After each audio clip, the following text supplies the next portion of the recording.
Hello everyone, welcome back to my channel, Aristoria. Back with me, Rehan Azrakim. And today in this video, we are going to read the story of Alice's adventure in the Wonderland, chapter 3, A Caucus Race and a Long Tail. They were indeed a queer-looking party that assembled on the hang, on the back, on the hang, on the bank.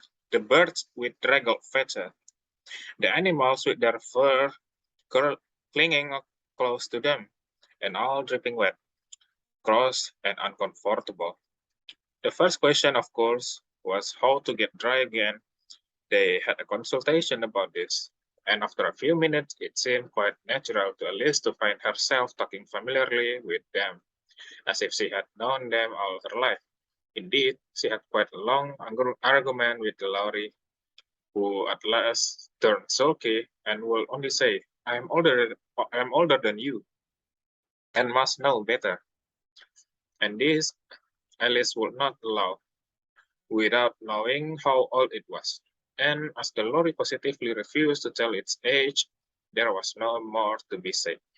At last, the mouse, who seemed to be a person of some authority among them, called out, Sit down, all of you, and listen to me. I'll soon make you dry enough. They all sat down at once, in a large ring, with the mouse in the middle. Alice kept her eyes anxiously fixed on it, for she felt sure she would catch a bad cold if she did not get dry very soon. Said the mouse with an important air. Are you all ready? This is the driest thing I know. Silence all round, if you please. William the Conqueror, whose cause was favored by the Pope, was soon submitted to by the English. She wanted leaders and had been of late much accustomed to usurpation and conquest. Edwin and Morcar, the calls of Marcia and Northumbria, said Lorry with a shiver. I beg your pardon, said the mouse, frowning, but very politely. Did you speak?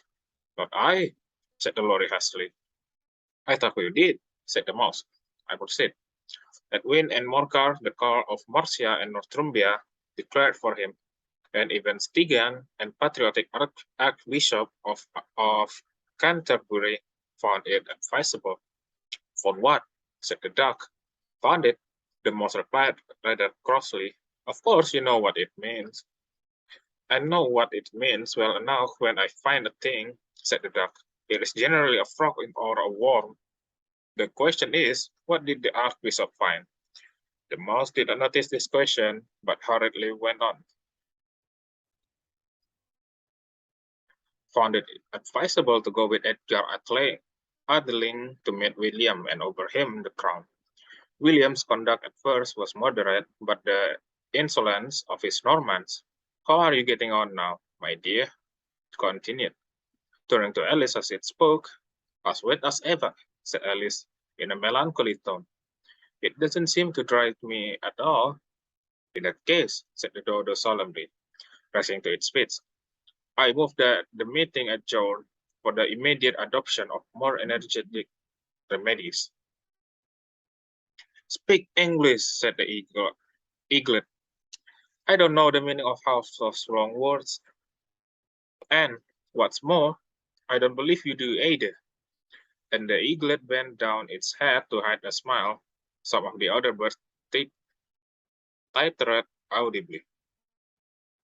What I was going to say, said the dodo in an offended tone, was that the best thing to get us dry would be a caucus race.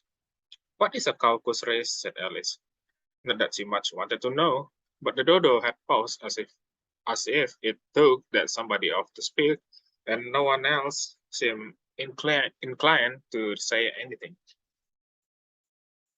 Why? Said the dodo. The best way to explain it is to do it.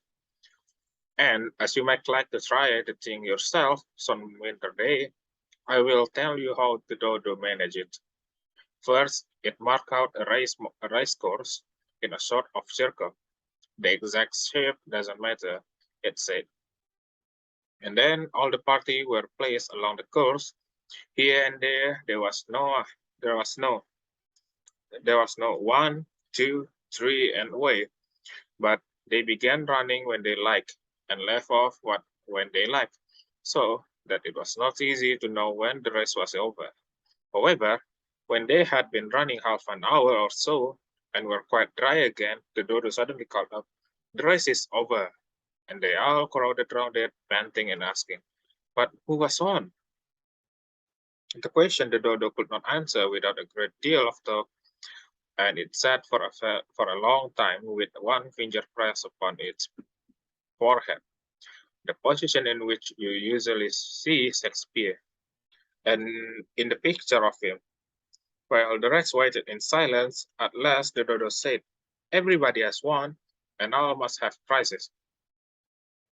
But who is to give the prizes? Quite a chorus of voices asked. "Why, she, of course," said the dodo, pointing to Alice with one finger. And the whole party at once crowded round her, calling out in a confused way, "Prizes, prizes!" Alice had no idea what to do, and in despair she put her hand in her pocket and pulled out a box of comfits. Luckily, the salt water had not got into it, and handed in round as prizes. There was exactly one apiece all round. "Well, she must have a prize herself, you know," said the mouse. "Of course," said Dodo replied gravely, very gravely. "What else have you got in your pocket?" he went on, turning to Alice. "Only a thimble," said Alice sadly. "Hand it over here," said Dodo. Then they all crowded round her once more, while the Dodo solemnly presented the thimble, saying, "We beg your acceptance of this elegant thimble." And when it had finished the short speech, they all cheered. Alice thought the whole thing very absurd, but they all looked so grave that she did not dare to laugh, and as she could not think of anything to say, she simply bowed and took the thimble, looking as solemn as she could. The next thing was to eat the comfit. This caused some noise and confusion, as the large birds complained that they could not taste theirs, and the small ones choked and had to be pat on the back. However, it was over at last, when they sat down again in the ring and begged the mouse to tell them something more. "You promised to tell me your history, you know," said Alice, "and why it is you H, C, and D," she added in a whisper, all afraid that it would be offended again. "Mine is a long and sad tale," said the mouse, turning to Alice and sagging. "It is a long tale, certainly," said Alice, looking down with wonder at the mouse tail. "But why do you call it sad?" And she kept on puzzling about it while the mouse was speaking, so that her idea of the tale was something like this. Fury said to Mouse that he met in the house, "Let us both go to law. I will prosecute you. Come, I'll take no denial. We must have a trial, for really this morning I've nothing to do," said the mouse to the cur. "Such a trial, there, sir, with no jury or a judge, would be wasting our breath." "I'll be the judge, I'll be the jury," said Cunning of Fury. "I'll try the whole cause and condemn you to death." "You are not attending," said the mouse to Alice severely. "What are you thinking of?" "I beg your pardon," said Alice very humbly. "You had got to the fifth band, I think." "I had not," cried the mouse, sharply and very angrily. "Had not?" said Alice, always ready to make herself useful and looking anxiously about her. "Oh, do let me help to undo it." I shall do nothing of the sort," said the mouse, getting up and walking away. "You insult me by talking such a nonsense." "I didn't mean it," pleaded poor Alice. "But you are so easily offended, you know." The mouse only growled in reply. "Please come back and finish your story," said Alice, called after it, and the other owl joined it in chorus. "Yes, please do." But the mouse only shook its head impatiently and walked a little quicker. "What a pity it wouldn't say," sighed the lorry as soon as it was quite out of sight, and an old crab took the opportunity of saying to her daughter, "Ah, my dear, let this be a lesson to you never to lose your temper." "Hold your tongue, ma," said the young crab a little snappishly. "You are enough to try the patience of any oyster." "I wish I had our dinner here." "I know I do," said Alice aloud, addressing nobody in particular. She would soon fetch it back. "And who is Dinah, if I might venture to ask a question?" said Lorry. Alice replied eagerly, for she was always ready to talk about her pet. Dinah's our cat, and she's such a capital one for catching mice you can't think. And oh, I wish you could see her after the birth. Why, she'll eat a little bird as soon as look at it." This speech caused a remarkable sensation among the party. Some of the birds hurried off at once. One old magpie began wrapping itself up very carefully, remarking, "I really must be getting home. The night air doesn't suit my throat." And a canary called out in a trembling voice to its children, "Come away, my dears. It is high time you were all in bed." And on various protects they all moved off, and Alice was soon left alone.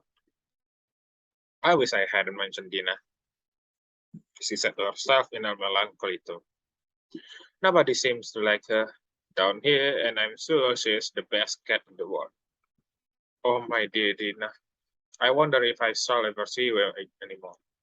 And here poor Alice began to cry again, for she felt very lonely and low spirited.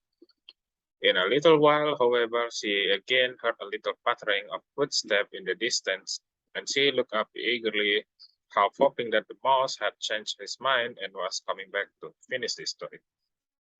And that's it, our video for the chapter 3. See you again in the next video.